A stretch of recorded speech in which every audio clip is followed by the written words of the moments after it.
Hello and welcome to another episode of the Therapist Connect podcast. My name is Dr. Peter Blundell, and today we have another special episode for you based on the topic of self-care. Now, we've recently did another episode like this based on silence in therapy, and the episode was so popular that I thought I would do it again, but with a different topic. So in that episode, we collated the answers from all of our different guests around the specific topic and then collated them together in one episode. So in this episode, I'm going to explore the subject of self-care from different therapist perspectives. Now, before I do that, I just wanted to give a bit of an overview of this concept of self-care from some of the literature that I've been reading around this particular topic. This is not extensive, but just some of the articles that I've read recently around the topic of self-care. I'll include the link to these in the show notes. So in this first article by Mandeep Ahija and Manjula Narasimhan, they discuss the history of the concept of self-care within the medical profession in their article called The Art of Medicine, the Cycling of Self-Care Through History. Now, in their article, they highlight how self-care is not a new practice, but is something that has been established in many ancient communities and civilizations for millennia. Mandeep and Manjula state, modern medicine, itself born within a cultural and political framework belonging to a specific time, place, and worldview, was thought to have universal principles that could be applied to all peoples and societies. It also served as a tool during European colonization, enabling expansion beyond its point of origin and establishing a new hierarchy of knowledge that would impact individual and communal indigenous care practices. End quote. What they're talking about here in this article is that the knowledge of self-care practices that was built up over many millennia within groups and communities was completely devalued by the advances of modern medicine across Western civilizations.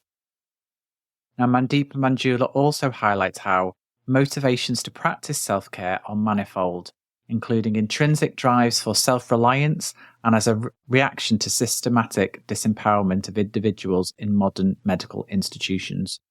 Now, during the 1970s in the USA, growing critiques of modern medicine led to self-care becoming a political act of body sovereignty. End quote. And I'm going to come back to this idea of self-care as a liberatory practice later on in the podcast. So as the philosopher Anthony Weston states, when the need for self-care arises out of systematic and institutional failures in existing systems, it implies a collective struggle taking place alongside other critiques of disempowerment of individuals by contemporary institutions and professions. So it seems to me that all the therapists in this episode are approaching self-care from very different perspectives, i.e. thinking about their own way to self-care, but that the commonality across these accounts is finding a way to look after themselves within a system and society that doesn't always support or enable it. So in this first clip, I talked to Diane Sotomé. I originally released an episode with her in September 2023, which you can go back and listen to if you'd like to find out more about her. Diane is an author. Her book, Check Your Thoughts, Your Life Depends on It, How Your Thoughts Shape Your Everyday Life and Who You Become, is a bestseller. Diane is a UKCP registered psychotherapist, clinical supervisor and trainer. And here, Diane delves deeper into the theme of individuality when thinking about self-care. Can you tell us a little bit about your experience or your ideas about therapists or supervisors' self-care and what we might need to do to sustain a healthy therapy practice? I feel like the insights in your book might help with some of this. Yes. And also, I think as a psychotherapist, I do feel that it's so important that we cultivate some kind of daily practice as part of our self-care, because I think we already have life happening. Then you have clients you're working with who sometimes you can walk away with some of their stuff. And if you don't have a daily practice where you can really sit and be with you and reflect and connect with who you are, you can be connecting to all sorts and just operating in this frantic, but because it can feel like your normal, you don't realize how much you're carrying other people's thoughts with you. But when we have some kind of a daily practice where we have to stop and reflect and go deep and connect with ourselves, you don't notice these things. And I think it's so important, especially with the kind of work that we do. For some, it might be just paying attention on a moment by moment basis, just thinking about what you're thinking about. For others, it might be a meditative practice. For some, it might be doing your yoga and using it. I think there are so many forms, and it will be useful for everyone to figure out what it is they gravitate towards. But I think having some form of daily practice is essential for self-care. I think that's really important. And I think I like what you're saying there in terms of it's all unique to each of us individually. When you try and put in practices that don't resonate with you or don't fit into your life or whatever Yes. it is, you can almost feel like, oh, I'm failing at Yes. this as well as that. But actually, if you find something that works for you, but I think that goes back to something we were talking about earlier, which is understanding yourself first to know what works and really fostering that understanding. That's it. Because otherwise, if we're not at our best forms, we're going in, and I just think people are paying us to get the best for themselves. So we need to be in tip-top shape, and whatever it takes to keep us in tip-top shape. Because sometimes doing this, you can sometimes do it in your sleep, if not literally, but it can become, it's keeping it fresh and keeping it. Yeah, I think it's so important, because without that, I'd just be an autopilot. Yeah. And to keep it fresh, you need to be fresh. Exactly. Otherwise, we're being led by automation. And because we might be good at what we're doing, we don't actually realize how sometimes we might not be as present as we could be. So, in this next clip, I chat to Sam Hope. Sam is a seasoned trainer, author, counsellor and consultant with Person Centred Anti-oppressive values. I originally spoke to them in January 2024. Their book, Person Centred Counselling for Trans and Gender Diverse People, is an excellent resource and is available from Jessica Kingsley Publishers. Sam approached their discussion of self-care from the perspective of communities and interpersonal relationships. Okay. Yeah, I think the term self-care is a really individualistic concept, and I'm not certain that it's as possible as we think. As pack animals, I'm not sure we're as capable of that sort of. It almost resonates with bootstrap theory, doesn't it? You have to look after yourself. I don't know. I suspect that care is collective and community and relational, like so much else is. So for me, as a marginalized therapist, looking after myself as a practitioner has been very much based on finding communities where I'm supported, where I have safety, where I'm not experiencing too many microaggressions for me to feel in connection with the people around me. And yeah, for me, then in terms of what I give back to that, caring for a community and being community oriented and putting something into making spaces safer feels like self-care, because it's a 360 thing for me. Yes, obviously, with candles and eating right. And I have I'm quite mobility impaired, but I have a little park just opposite my home. I'm pushing myself to get into the park every day and shuffle around. Those are really important aspects of self-care, but actually they're not nearly as important as those relational things. I think just for our clients, the reason they come to therapy is for relationship, right? Because it is so transformative. And I feel like it's really interesting. We do something so relational, but then we forget that it's relational and we individualize the idea of therapy. And I think that's dangerous. And that, for me, self-care is a very individualized concept. So yeah, relational care.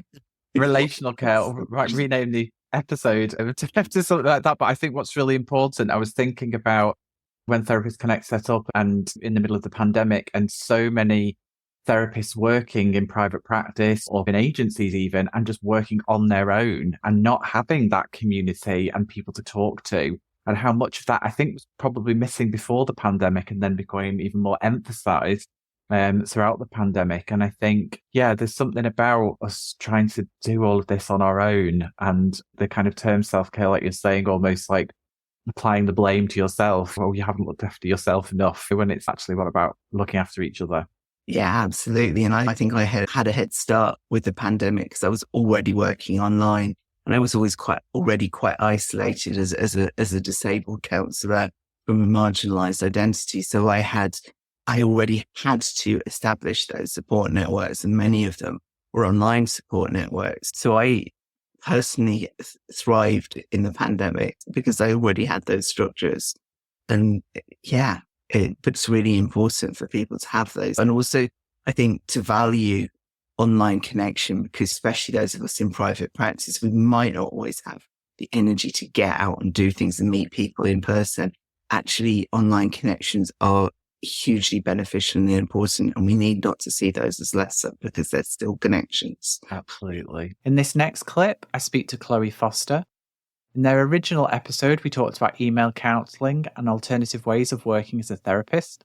These topics tied in with Chloe's discussion of self-care, which focused on how to manage your practice as a therapist in private practice. Yeah, I was really thinking about this one because I was thinking back to my early days in private practice, and I found self-care quite hard, and putting in the boundaries. And I think it's because I'm a very determined person. So it's quite hard for me to rest and just wanting to take on more and more.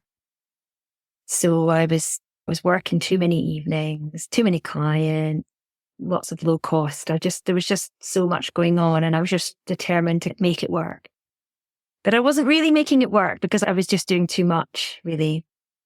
And nowadays, I've really stripped things back and thought about what I want my week to look like and how do I want to work. And I think that for me, and the tips I would give to my younger self or counsellors who are newly qualified around self-care would be to think really carefully about your boundaries and to be really clear to yourself of your boundaries, but also to your clients around your boundaries. I've always been pretty good at being clear around boundaries with clients, and that's thankfully not been too difficult, but the boundaries with myself is harder. So for example, I don't work evenings anymore. I do a 4-day week, and I've got set times like that I'll offer to clients. And because I do a lot of email counselling, I can juggle my diary to fit what works for me at specific times, and gives me so much flexibility. So yeah, I think it's working so much better for me, and just trying to dial back a bit and not go too fast with everything. Although I'm definitely not an expert at it, because I have to constantly tell myself if I keep getting ideas, nope, that's going to have to be for a later date or a never. And because I've got so many things that I want to do and never enough energy or time. I can totally relate to that. I totally relate to it. Saying no can be the most difficult thing. Yeah. You're not saying no because it's an awful idea. It's difficult to say no because it's a fantastic project or thing that you want to get involved with. But it sounds like your boundaries, just through the whole conversation that we've talked about, has been an evolution in terms of the different projects and things you've been involved with. And it sounds like you've found a bit more of a nice balance. Yeah. Yeah, I definitely feel like, although things are definitely not perfect, everyone, obviously, including counsellors, could be better at self-care. But it's much better than it was. I feel I can pace myself. I can make sure I'm getting enough breaks, taking enough annual leave, not working weekends, things like that. And maybe that's because I'm a bit more confident in myself and a bit more established. 10 years on, I feel more, I'm not scared that there's not going to be another client coming along. So I don't feel so scared to say no or to refer on, which maybe I would have done. In fact, definitely I would have done in the early days. They'd be like, I'm not going to get enough clients. So I think that the confidence has grown And I would like to hope that that happens to most of us with time. In my discussion with Maxine Walsh, she also wanted to be honest about some of the difficulties she faced as a therapist in private practice. And these discussions interlinked with the topics we talked about in her original episode in October 2023. Maxine is a therapist in private practice and a member of the Irish Association of Counsellors and Psychotherapists. It's an interesting question. Like, you're talking about probably the silence piece and the self-care piece is probably the two things that I would most talk about in supervision. That's fascinating. Because self-care for me has been a journey that I'm still on. It's essential. It's essential. And I think a lot of us aren't very good at it. I'm going to put my hand up and say that it's definitely something that I have struggled with too. Self-care and what it is, and that this is one of the things I notice about social media is that there's a lot of people on social media, therapists and coaches and influencers who talk about self-care. And what they're talking about is what self-care is for them, not what self-care is for everybody else, because it is really unique to everyone. And for me, what self-care is taking the time every day to ask myself what I need and then giving myself what I need. And some days that can be, you need to pay your bills. I think that's really important. And one of the reasons why I wanted to ask this question was because I agree with what you're saying in terms of there's so much advice about this is what self-care looks like. And actually we can almost like berate ourselves. So, well, I'm not doing that. So I'm not looking after myself, or I'm not doing this. But actually, as you say, self-care is different for everybody. And that can look very different. And as you say, it might be that you need to pay your bills. And that's what self-care is, yeah. So that extra client that you need to take on might be really important for you. I think it's also really interesting as well, that idea of self-care in terms of almost feels like an activity that we need to do. But it's one of the things that I've always thought about, is it also about the relationship that we have with ourselves? So we're always talking about being in relationship with clients and other professionals, but like, what relationship do we have with ourselves in terms of how we care for ourselves? Which I think, again, that's going to look differently for different people. Yeah, 100%. And I think, because I was thinking there last week about what counselling is, what psychotherapy is, and it is about, I think a lot of it is about holding clients' hands as they discover themselves. And so if we're not there, if we're not also on that journey of discovering ourselves, then how can we adequately support a client who is on that journey too? Yeah. And I think it can be scary for therapists sometimes to admit that they haven't taken care of themselves, or that they've got difficulties that they need to work through. But I think it's really important that we are able to do that and take it to supervision or therapy or whatever area of support that we need to. So no, I completely agree. In this next clip, which is way back from November 2023, I interviewed Dr. Mish Seabrook, who offers some top tips when thinking about self-care. Mish offers therapy, supervision, training and consultancy, and now adds coaching to her skills in serving others. She has a specialist interest in supervision and resilience, which obviously seems quite pertinent to the topic of self-care. And she founded the Supervision Institute, where she shares knowledge and offers CPD and support about supervision. I'm wondering, could you give us maybe like a top tip for if people want to think about self-care, either as a therapist or as a supervisor, to sustain their practice, to keep it healthy? If I knew that, yeah, it's the balance is really tricky. Yeah. And I think there's something about being honest where you are with that, and not being afraid to be honest with peers or be honest in supervision about where you really are. And my main takeaway from my phrase that kind of summed up my research in it was, how are you? And it was such a simple question, but actually there's so many layers to that. So think about your relationship with looking after yourself. What's that like? And I think it's a constant evaluation of it, going, am I being kind to myself because I'm feeling a bit rubbish today about looking after myself? Or what time do I have to really look after myself? Or am I doing it as an add-on? Is it on my to-do list and it keeps going further and further down? Or have I integrated this as part of my everyday non-negotiable commitment? And we sit at a really tricky place as therapists in terms of we have to talk about looking after ourselves a lot, but I actually think we should do it even more than we need to. We knowing when to dial it up a bit more, those kind of pinch points in our work or in our life. Life happens. We are only human. Things get in the way, and being able to be kind to ourselves when things do get in the way and not tell ourselves off too much for being these perfect, again, inverted commas, versions of ourselves. Just allow yourself to be vulnerable. I love that. I was thinking about the idea of like self-care being another thing on your list. Oh, I haven't done self-care, so it's another thing to beat yourself up about. Yeah. But also how you phrased it earlier on when you were talking about actually it's a subtle difference in language, but actually could make a big difference in terms of, rather than just self-care, thinking about the relationship that you have with yourself. Yeah. And we often think ethically about what is the impact on the client and putting the clients at the centre of our work. But I'd also argue, hang on a minute, unless we're putting ourselves at the centre of our work, then we can't be there for anyone else. How are you going to be able to show up for anyone if you're not being kind to yourself as well? And I think sometimes we have that voice, that loud critical voice of not being good enough. And for some of us that do have that voice, we have to find a way to disrupt it.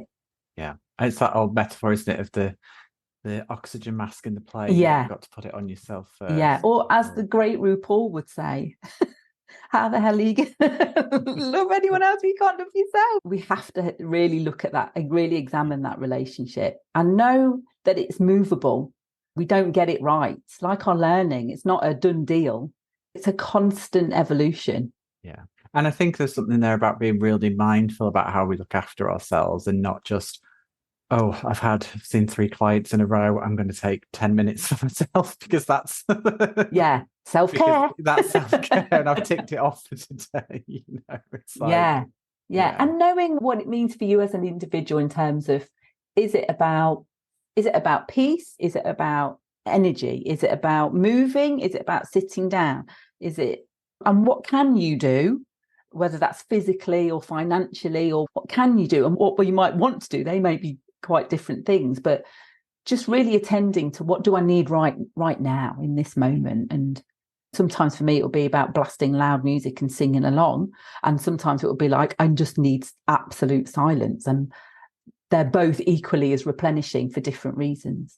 Yeah. And I think sometimes sitting with that, maybe anxiety of something not being done, maybe going, okay, but actually if I approach it once I've had a rest or a break or whatever, actually maybe I might do the task better, as well as looking after myself potentially. Tom Smithson opens up about starting up in private practice and reflects on how we treat ourselves when in self-employment and why that might be different to how we expect to be treated as employees. Tom set up New Horizon Counselling in 2018. He's a BACP registered therapist, supervisor and tutor with many years of extensive therapeutic experience, and he specialises in working with people from the LGBTQIA+ community. I think it links back massively to the community, the connection with people, almost forcing yourself to put yourself out there and connect with people. And I know that's difficult. I say that as an introvert, one of my worst things of having to meet new people, but it's always worth the risk. Even if you don't get on with someone, it's still worth the risk that you put yourself out there. So I think saying I am going to try and connect with a few people, I want to have a handful of people that I can speak to if I need to. So that's all you need. It's not about having a whole group of people. It's just having a few people that you can go to if you need to. And alongside that, making sure that you look after yourself and take time off. I've been guilty of this in the past where I've been too scared to take time off, or I've been worried about clients, or I've been worried about money, or I've been all of these sort of things. And it's become a debate about taking time off. That was only for a few years, to be fair. And now actually, if you were working for an organization, you would have your 28 days and you need to have 28 days. And if you're not having 28 days, what's going on? And that's something for supervision. Now I try to tally up my time off. And I know that's difficult to do. Again, that comes from a privilege of having that financial stability. But again, that's something that you can work towards as well in terms of preparing yourself, saving up, all of these sort of things. But yeah, making sure you have your time off. I think that's good advice. I wonder whether there's something about being self-employed and also working on your own, because I hear other kind of people who are self-employed do the same. Fear of taking time off, feeling like they've always got to kind of working and not being able to take that break. I was interested as well that you said actually for a couple of years that you struggled to take that time off, and I was wondering, is that maybe when you had started in private practice and were worried, is this stable, like my income, and kind of yeah that was a huge part of it. I think one part of it was I don't want to miss anything. What if I get an inquiry, or what if someone wants an appointment or something? And I hate bringing it back to money, but that is the world we live in. And it was very much a case of I was paying my rent for where I live and the rent for my office, and it was like, if I take time off, will I be able to pay my rent? And I think in a weird kind of in a dark sort of way, I think that's an important part of the process. I hated it to be a breeze, but that was something that held me back from taking time off at times. Fortunately, because my workload wasn't too heavy, it never got to the point where I felt like I caused any harm. But I think that is a risk where if things hadn't changed for me and I'd not taken any time off, then that would have had an impact on my clients. I managed to dodge that bullet, but I think that's a real risk when you're like, I either go to work and pay my rent, or I take time off and then worry about not paying my rent. Yeah, it feels like between a rock and a hard place. Yeah, exactly. Yeah, exactly. Yeah. And that's why I think I was thinking about those first few years, that maybe it's temporarily as you're starting your business that you take less leave, but as maybe you get to a practice where you realize actually I'm sustaining this and it's okay, not just using those practices that have got you through in the past. Yeah, realizing exactly. Actually I can take time off now without kind of everything falling apart. Yeah, I suppose stopping and taking a moment to actually ask yourself, when's the last time I had a break? Do I need one? Yeah. In this last clip, I talked to Ellis J. Johnson. Ellis is a qualified psychodynamic psychotherapeutic counsellor and a queer trans man of colour. He delivers training to counsellors in working affirmatively around gender, and also delivers training in trans awareness and anti-racist practice to organisations around the country and also internationally. In our discussion, we touch on the structural impact of capitalism and on self-care practices and thinking about liberationary principles for self-care. So this is something I think about a lot as somebody who has burnt out in the past, and I'm try to be very careful now about taking care of myself. And it's an ongoing challenge, right? I think it's very easy to slip back into ways of working that are not sustainable. So one method that I've found has worked really well for me is to schedule breaks, maybe even more often than I think I need them. So at the moment, I'll work for about 6 weeks or 7 weeks, and I have a break about every 6 or 7 weeks of 1 week, and then try and have some time off in the summer as well if I can. And I was really terrified about doing that as somebody who is used to working every hour God sends kind of thing. It was really scary for me to say, actually, this is maybe what I need. So I did that last year and it worked really well. And the year before I was getting ill all the time, the impacts of COVID and all sorts of things.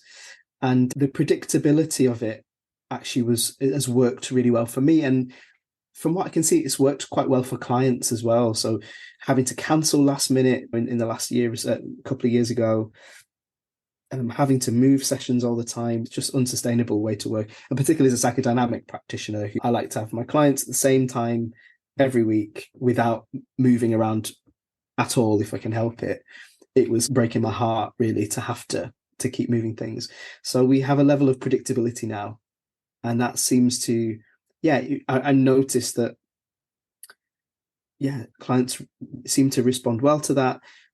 Because we have more breaks more often, there seems to be almost like a different kind of use of the break as well. So clients often coming back and being like, okay, I knew I was going to have that time to integrate the things we've been thinking about, to see where the themes have come up in the real world a little bit more.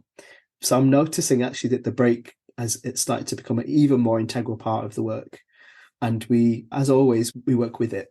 We work with it. Even, like I said earlier, if I've got a different glass from last week, I'll manage that, and I'll see if perhaps it'll come up. It never has done so far. You work with it. So I think I also do a lot of supervision for other people working in the charity sector at the moment. So lots of different organizations. So a big part of that work actually is saying to people, you are the priority, like your longevity, making this work sustainable is my priority. So it's sometimes a bit like, it can be very difficult to help people to see that they need to take care of themselves, actually, is what I've noticed. Really difficult. I think when you were talking, I was thinking about capitalism and the drive for more and more, and how it's countercultural at the moment, almost, to put in those breaks and say, actually, I'm resting so I can sustain myself rather than keep growing more and more. Yeah. And that's the thing with private practice as well, isn't it? You haven't got any safety nets. And I think for me also, there's a class thing here, being a working class person. It is, you work, you go to work and you work as much as you can and as hard as you can. It's that kind of scarcity mindset, and having to work against that is quite difficult. But I think, as I said earlier, if I hadn't have had that kind of burnout, I wouldn't have understood actually that it's not negotiable. It's not negotiable for me to work 60 hours a week, because my body will stop working. Even if my mind is still going, which it was at the time, I didn't feel depressed. I didn't feel overwhelmed. I thought I was fine, but my body just stopped. It just stopped. I tried to talk about that to people as much as possible, to say, you might not see it coming. Your barometer will be skewed at this point. So what feels like having a really big break is probably actually just completely normal and natural. When I was at my worst, kind of working so much, I remember I couldn't fathom taking an hour off to go to the doctors. I was just like, there's no way I could leave work for an hour. I just cannot do it. So then not working for 2 weeks was like, oh my God, this is outrageous. Then turned into 6 months.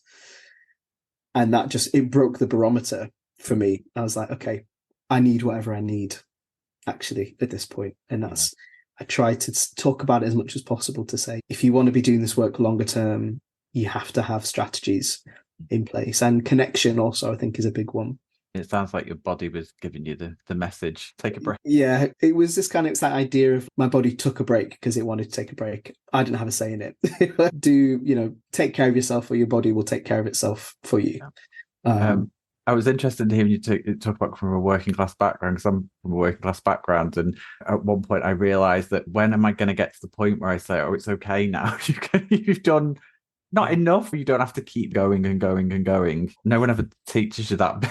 Actually, people teach you the opposite. Yeah, exactly. Right? It's particularly, again, if you're from working class background or have a background of poverty, it's the opposite. It's, you better keep going, because if you don't, we don't know what's around the corner. Yeah. So it's really profound learning. And I think this is where we have to engage with all these intersections of identity. We have to acknowledge that it's not the same for working class therapists or students. It's not the same for Black and brown students as it is for white students. And it's certainly not the same for trans students as it is for non-trans students. I really want to thank all of the guests for this episode of the podcast. I hope it has given therapists some thought and reflections around their own self-care practices, and I hope you enjoyed listening to it as much as I did creating it. I want to leave you with a quote from Audre Lorde, taken from her book, A Burst of Light and Other Essays. Sometimes I feel like I am living on a different star from the one I am used to calling home. It has not been a steady progression. I had to examine, in my dreams as well as in my immune function tests, the devastating effects of overextension. Overextending myself is not stretching myself. I had to accept how difficult it is to monitor the difference. Necessary for me as cutting down on sugar. Crucial, physically, psychically. Caring for myself is not self-indulgence. It is self-preservation, and that is an act of political warfare.